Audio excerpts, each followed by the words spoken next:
بسم اللہ الرحمن الرحیم۔ السلام علیکم۔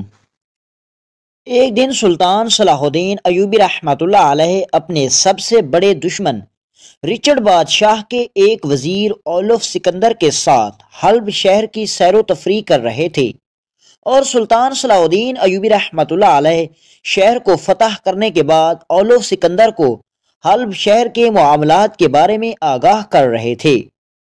یہاں حیرانی کی بات یہ تھی، اور ہمیں معلوم کرنے کے بعد یہ پتہ چلا کہ آخر سلطان صلاح الدین ایوبی رحمۃ اللہ علیہ نے اپنے سب سے بڑے حریف اور سب سے بڑے دشمن کے سب سے قریبی وزیر کو حلب شہر کی سیر و تفریح کیوں کرا رہے تھے۔ تو دوستو، اس کے پیچھے چھپی ایک چھوٹی سی کہانی ہے، اور کہانی یہ ہے کہ سلطان صلاح الدین ایوبی رحمۃ اللہ علیہ کو رچرڈ بادشاہ مذہب کی وجہ سے اور مسلمانوں سے جڑی نفرت کی وجہ سے بہت سخت ناپسند اور اپنا سب سے بڑا دشمن سمجھتا تھا۔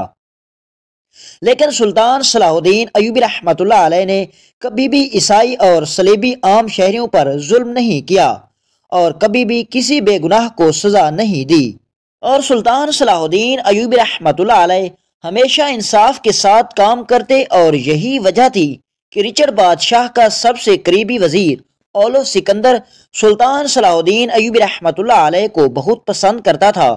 اور بہت سی روایات میں ملتا ہے کہ اولف سکندر بعد میں سلطان صلاح الدین ایوبی رحمۃ اللہ علیہ کے لیے رچرڈ بادشاہ کے پاس جاسوسی کا کام کرتا رہا، اور اس نے سلطان صلاح الدین ایوبی رحمۃ اللہ علیہ کی فتوحات میں بہت مدد کی تھی، اور بعد میں وہ سلطان کے ساتھ جنگ میں لڑتے ہوئے شہید ہو گیا، اور اس میں کلمہ پڑھ لیا تھا۔ اور بہت سی روایات میں یہ ملتا ہے کہ وہ مسلمان ہونے سے پہلے ہی رچرڈ بادشاہ کو اپنے وزیر پر شک ہو گیا تھا، اور رچرڈ بادشاہ نے غداری کی وجہ سے اولف سکندر کو مار دیا تھا۔ بہرحال اس وزیر یعنی اولف سکندر کے بارے میں مختلف روایات ملتی ہیں۔ رچرڈ بادشاہ کا وزیر اولف سکندر ہر 6 ماہ بعد سلطان صلاح الدین ایوبی رحمۃ اللہ علیہ کے پاس خفیہ طریقے سے آتا، اور سلطان صلاح الدین ایوبی رحمۃ اللہ علیہ اپنے قریبی ساتھیوں سے زیادہ اس کا استقبال کرتے، اور وہ سلطان صلاح الدین ایوبی رحمۃ اللہ علیہ کو بہت اہم معلومات دیتا اور چلا جاتا۔ ایک دن سلطان صلاح الدین ایوبی رحمۃ اللہ علیہ اولف سکندر کے ساتھ حلب شہر کی سیر و تفریح کر رہے تھے۔ اتنے میں سلطان صلاح الدین ایوبی رحمۃ اللہ علیہ نے دیہاتیوں کو دیکھا کہ وہ ایک نوجوان کو بری طرح مار رہے تھے۔ سلطان صلاح الدین ایوبی رحمۃ اللہ علیہ نے ان سے پوچھا، تم اس نوجوان کو کیوں مار رہے ہو؟ تو ان میں سے ایک آدمی نے کہا، حضور یہ پاگل ہے، اور پاگل کو اگر نہیں ماریں گے تو پھر اس کو کیا کریں گے؟ سلطان صلاح الدین ایوبی رحمۃ اللہ علیہ نے جب اس نوجوان کو دیکھا تو وہ شکل سے بالکل الگ الگ لگ رہا تھا۔ سلطان نے کہا، آخر اس نے کیا غلط کام کیا؟ تو ان میں سے پھر ایک آدمی بولا، حضور اس کی بیوی چند دن پہلے اس دنیا سے چلی گئی، اور اس آدمی نے اپنے ہاتھوں سے اپنی بیوی کو دفن کیا تھا، لیکن اب یہ کہتا ہے کہ میری بیوی زندہ ہے۔ ہم نے اس کو بہت سمجھانے کی کوشش کی کہ خود تم نے اپنے ہاتھوں سے اپنی بیوی کو قبر میں اتارا تھا، اب کہتے ہو کہ تیری بیوی زندہ ہے۔ اور کچھ گاؤں والوں کا تو یہ بھی کہنا ہے کہ اس نے اپنی بیوی کو قبر کو بھی کھولا تھا۔ یہ سن کر سلطان صلاح الدین ایوبی رحمۃ اللہ علیہ نے کہا، اے گاؤں والو، تم یہ کیا کہہ رہے ہو؟ آخر ایک آدمی خود اپنے ہاتھوں سے اپنی بیوی کو لحد میں اتارنے کے بعد کیسے کہہ سکتا ہے کہ اس کی بیوی زندہ ہے؟ اور کون اپنی بیوی کی قبر کو کھول سکتا ہے؟ پھر سلطان صلاح الدین ایوبی رحمۃ اللہ علیہ نے حکم دیا کہ اس آدمی کو لے کر کل صبح میری عدالت میں لے آنا، میں اپنے سب سے قریبی ساتھی اولف سکندر کے سامنے اس مسئلے کا حل نکالوں گا۔ اگلی صبح سلطان صلاح الدین ایوبی رحمۃ اللہ علیہ اپنے قریبی ساتھی اولف سکندر کے ساتھ ناشتے کے بعد جب سلطان صلاح الدین ایوبی رحمۃ اللہ علیہ عدالت میں تشریف لے آئے تو اتنے میں اس گاؤں کا سردار اس آدمی کو پکڑ کر سلطان صلاح الدین ایوبی رحمۃ اللہ علیہ کی عدالت میں لے آیا۔ جب اس آدمی کو حاضر کیا گیا تو اب سلطان صلاح الدین ایوبی رحمۃ اللہ علیہ نے اس سے پوچھا، اے نوجوان، تم کون ہو اور یہ لوگ تمہیں کیوں مار رہے ہیں؟ اور آخر یہ تم کیوں کہتے ہو کہ تیری بیوی ابھی زندہ ہے، حالانکہ گاؤں والوں کا یہ کہنا ہے کہ تم نے اپنی بیوی کو خود اپنے ہاتھوں سے دفنایا تھا؟ یہ سن کر اس نے کہا حضور ان گاؤں والوں کی بات درست ہے لیکن میں بھی اپنی جگہ صحیح ہوں۔ سلطان صلاح الدین ایوبی رحمۃ اللہ علیہ نے کہا تم بتاؤ آخر اس بات کے پیچھے کیا حقیقت چھپی ہوئی ہے؟ تو اس نے کہا میں اس گاؤں کا تاجر ہوں حضور، میرا کاروبار بڑے بڑے شہروں اور بازاروں میں ہے اور یہ بات گاؤں والے بھی جانتے ہیں، اور میں اپنے کاروبار میں اتنا کامیاب ہوں کہ میں نے گاؤں کے بہت سارے چھوٹے چھوٹے تاجروں کو اتنا ہنرمند بنا دیا کہ ان کے بھی کاروبار بڑے بڑے بازاروں میں چلتے ہیں۔ جب سلطان صلاح الدین ایوبی رحمۃ اللہ علیہ نے اپنا چہرہ مبارک سردار کی طرف بڑھایا تو سردار نے بھی اس تاجر کی بات کی حامی بھرتے ہوئے کہا جی ہاں حضور، یہ صحیح فرما رہے ہیں، یہ ایک بہت بڑا تاجر ہے۔ پھر سلطان صلاح الدین ایوبی رحمۃ اللہ علیہ نے کہا بتاؤ آگے کیا ماجرا ہے، آخر آگے کیا ہوا؟ تو اس نے کہا حضور، میرے دکان پر ایک لڑکی کام کرتی تھی، وہ لڑکی بہت خوبصورت اور حسین و جمیل تھی اور میں اس سے بہت دنوں سے پسند کرنے لگا تھا، اور آخر یہ محبت اور پسند نکاح میں تبدیل ہو گئی اور میں نے اس لڑکی کو اپنے گھر میں لے آیا۔ وقت گزرتا رہا اور ہم دونوں میاں بیوی ایک دوسرے کے ساتھ بہت اچھا وقت گزار رہے تھے۔ سلطان معظم 2 ماہ پہلے میرے کاروبار میں مجھے خسارہ آنے لگا، بہت سارے قافلوں پر ڈھاکوں نے حملہ کر لیا اور کچھ جگہوں پر میرا اناج موسمی حالات کی وجہ سے خراب ہو گیا، جس کی وجہ سے مجھے اپنے کاروبار اور تجارت میں اچھا خاصا خسارہ ہوا اور میرا کاروبار تباہ ہو گیا۔ اب ہمارے پاس کھانے کے لیے بھی لالے پڑنے لگے۔ میرے پاس 2 عربی قسم کے گھوڑے تھے، میں نے وہ بھی بیچ دیے۔ اس کے بعد میرے پاس میری بیوی کے زیورات تھے، میں نے اس کی رضامندی سے وہ زیورات بھی بیچ دیے تھے، لیکن میرا خسارہ اتنا زیادہ تھا کہ پھر بھی ہمارے پاس کچھ نہ بچا، حتیٰ کہ ہم نے اپنے گھر سے نکل کر ایک کٹیا میں جا کر رہنا پڑا، کیونکہ جس گھر میں ہم رہ رہے تھے وہ ایک تاجر کے قرض کی وجہ سے وہ گھر اس کے حوالے کرنا پڑا، اور ہمارے حالات اتنے خراب ہو گئے کہ میری اتنی خوبصورت اور حسین و جمیل بیوی کئی دن فاقوں میں گزارنے لگی۔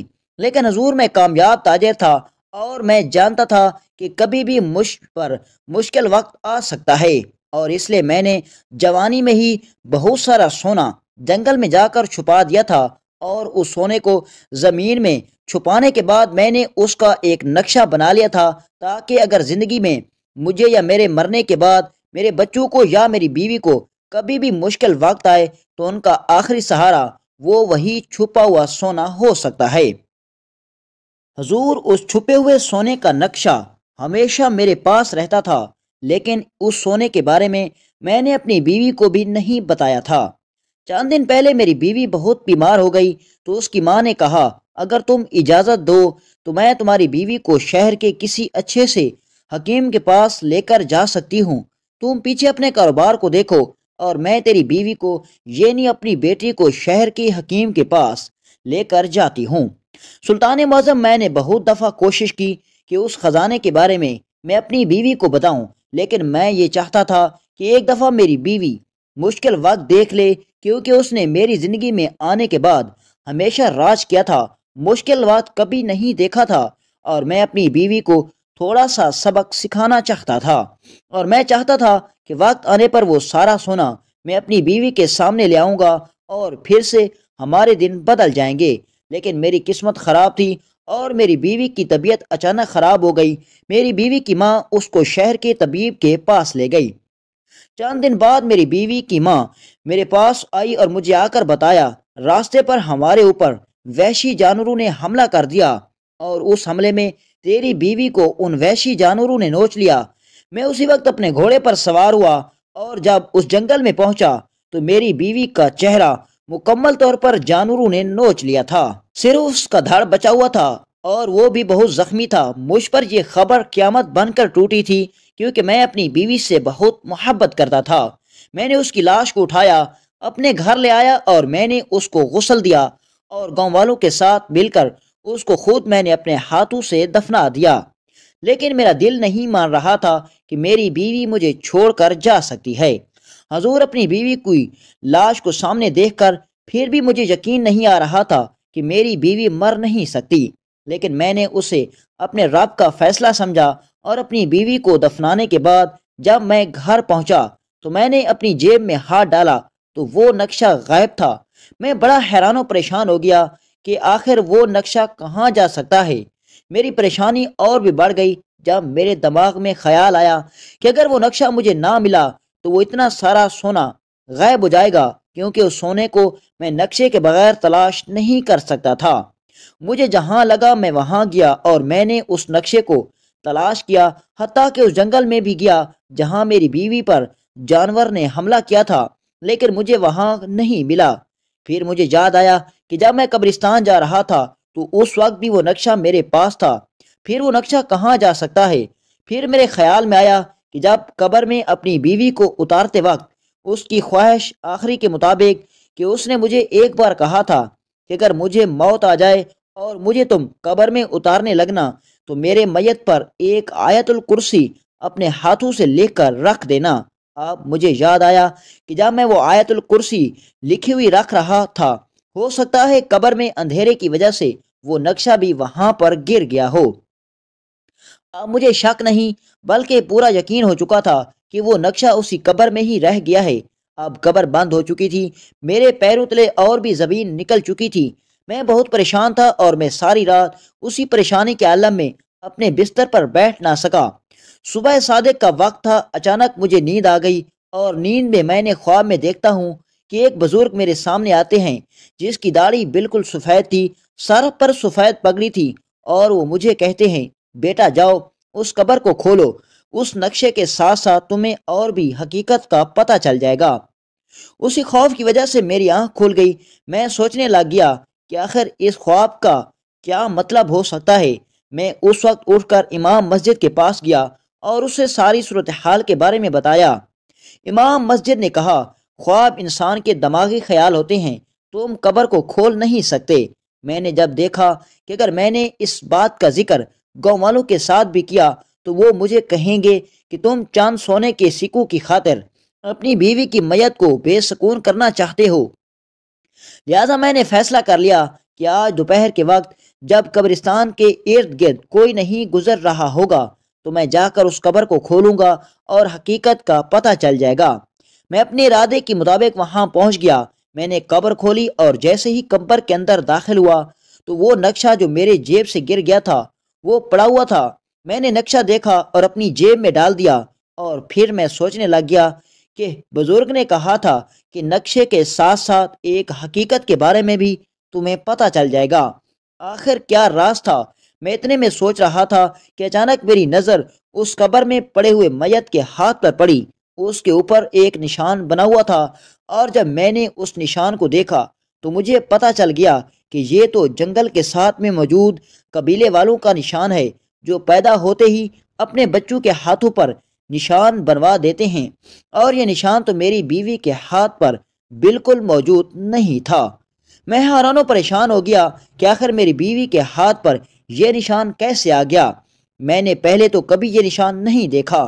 میں باہر نکل آیا، قبر کو بند کیا اور اپنے گھر واپس لوٹ آیا۔ اب یہ سوال میرے دل میں تھا، یہ سب کیا ہو رہا ہے؟ آخر یہ سب کیا ہے؟ میری سمجھ میں کچھ نہیں آ رہا تھا۔ پھر میرے دماغ میں خیال آیا اس سوال کا جواب مجھے اس قبیلے میں جا کر ہی ملے گا۔ میں اپنے گھوڑے پر سوار ہوا اور اس قبیلے میں پہنچ گیا، اور اس قبیلے میں جا کر مجھے پتہ چلا کہ اس قبیلے کی ایک عورت گم ہو گئی ہے، اور کچھ قبیلے والوں کا کہنا تھا کہ اس عورت پر جنگلی جانوروں نے حملہ کر دیا تھا۔ اب میرا شک یقین میں بدل گیا تھا کہ جس میت کو میں نے اپنی بیوی سمجھ کر دفنایا وہ میری بیوی نہیں تھی بلکہ اسی قبیلے والوں کی وہ عورت تھی، اور میں نے اسے اپنی بیوی سمجھا تھا۔ پھر میرے دماغ میں خیال آیا کہ اگر وہ میری بیوی نہیں تھی تو میری ساس نے مجھ سے جھوٹ کیوں بولا۔ میں پھر اپنی ساس کی طرف گھوڑے پر بیٹھ کر روانہ ہو گیا۔ میں نے سیدھا جب اس کے گھر میں گیا تو میرا سسر اپنے گھر میں موجود نہیں تھا، میری ساس گھر میں اکیلی تھی۔ میں نے سیدھا خنجر اس کی گردن پر رکھ دیا اور کہا بتاؤ حقیقت کیا ہے؟ آخر تم نے مجھ سے جھوٹ کیوں بولا؟ اور حضور اس نے جب میرے سامنے حقیقت کھولی تو میرے پیروں تلے زمین نکل گئی۔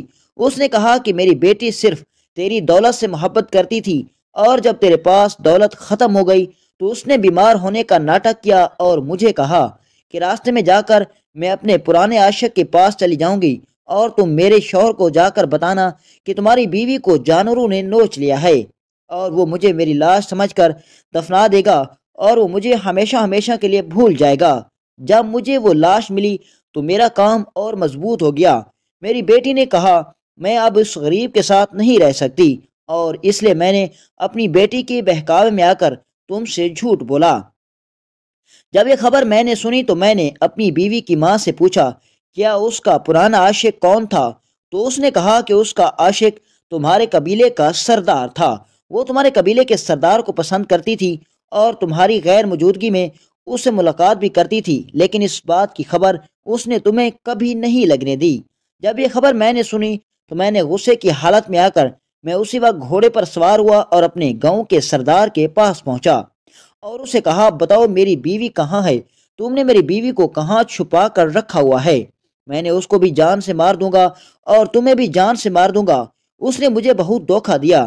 تو سردار نے کہا تمام گاؤں والوں کو اس نے کہا کہ اس انسان نے خود اپنے ہاتھوں سے اپنی بیوی کو دفنایا دیا، لیکن اب کہہ رہا ہے کہ میری بیوی میرے پاس ہے۔ یہ پاگل ہو گیا ہے، اور اس سردار کی وجہ سے یہ گاؤں والے مجھے مار رہے تھے۔ سلطان معظم میں کوئی پاگل نہیں ہوں، میں اپنے علاقے کا بہت بڑا تاجر ہوں، اور ان گاؤں والوں نے مجھے پاگل بنا کر بری طرح پیٹ ڈالا۔ یہ سن کر سلطان صلاح الدین ایوبی رحمۃ اللہ علیہ نے اسی وقت سپاہیوں کو حکم دیا کہ سردار کے علاوہ اس گاؤں والوں کو جنہوں نے اس آدمی کو تشدد کا نشانہ بنایا ان کو زندان میں لے جاؤ اور ان کے ساتھ وہی سلوک کرو جو انہوں نے اس نوجوان کے ساتھ کیا۔ پھر سلطان صلاح الدین ایوبی رحمۃ اللہ علیہ نے اس سردار کو کہا اس تاجر کی بیوی کہاں ہے؟ تم نے اس کو کہاں چھپا کر رکھا ہوا ہے؟ اس نے کہا سلطان معظم میں کچھ نہیں جانتا، میں اس بارے میں ذرا بھی علم نہیں رکھتا۔ یہ سن کر سلطان صلاح الدین ایوبی رحمۃ اللہ علیہ نے کہا اے سردار کیا تم خود اپنے منہ سے سچ بولنا چاہو گے یا پھر میری تلوار کا سامنا کرو گے؟ اس نے کہا حضور مجھے معاف کر دیں، مجھ سے بہت بڑی غلطی ہو گئی۔ پھر اس سردار نے کہا سلطان معظم جب اس کی بیوی اپنے شوہر کو غریب دیکھ کر اور اس کو دھوکہ دے کر میرے پاس آئی تو مجھے اس وقت پتہ چل گیا کہ جو اپنے شوہر کی نہیں ہو سکی وہ میری کیا ہوگی۔ سلطان معظم میں نے اسی وقت اس کا گلا کاٹا اور اس کو جا کر جنگلی جانوروں کے آگے پھینک دیا۔ یہ سن کر سلطان صلاح الدین ایوبی رحمۃ اللہ علیہ نے کہا بے شک اس عورت کا انجام یہی ہونا تھا، لیکن تم نے بہت بڑا جرم کیا ہے، تمہیں تو قتل کی سزا ملے گی۔ اس کے بعد سلطان صلاح الدین ایوبی رحمۃ اللہ علیہ نے اس سردار کو جو کہ اس گاؤں کا قاضی بن کر اس کو خود سزا دے رہا تھا، سلطان صلاح الدین ایوبی رحمۃ اللہ علیہ نے اس کو سزائے موت کا حکم دے دیا، اور ان تمام گاؤں والوں کو بھی سبق مل گیا کہ بغیر کسی ثبوت کے کسی کے اوپر ہاتھ اٹھانے کا سزا کیا ہوتا ہے۔